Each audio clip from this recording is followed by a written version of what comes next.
Hi friends, welcome to my channel. ఈరోజు మీకోసం మరొక రెసిపీ.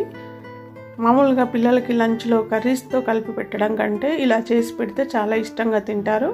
అదే పుదీనా రైస్. చాలా టేస్టీగా ఉంటుంది. ఎలా చేయాలో ఇప్పుడు చూద్దాము.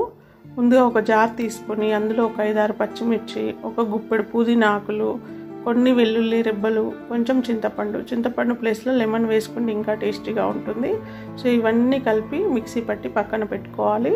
తర్వాత ఒక ప్యాన్ పెట్టి అందులో ఆయిల్ పోసి ఒక 2 యాలకులు, ఒక 2-3 లవంగాలు, ఒక ఆకు, ఒక చెక్క, జీలకర్ర, ఆవాలు, మినపప్పు, శనగపప్పు, పల్లీలు కూడా వేసి అవన్నీ వేగిన తర్వాత ఒక చిన్న ఆనియన్, కరివేపాకు వేసి అవి మగ్గిన తర్వాత కొంచెం అల్లం వెల్లుల్లి పేస్ట్, పసుపు, ధనియాల పొడి వేసి అన్నీ కలిపి తర్వాత మనం ముందుగా మిక్సీ పట్టుకున్న పుదీనాను కూడా వేసుకొని మనకు టేస్ట్కి సరిపడా సాల్ట్ వేసి కాసేపు మగ్గనివ్వాలి.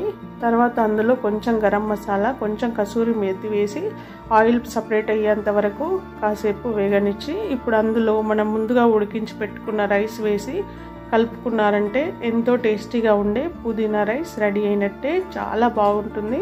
మీరు కూడా ట్రై చేయండి. నచ్చితే లైక్ చేయండి, షేర్ చేయండి. మరిన్ని వీడియోస్ కోసం నా ఛానల్ సబ్స్క్రైబ్ చేసుకోండి. Thank you.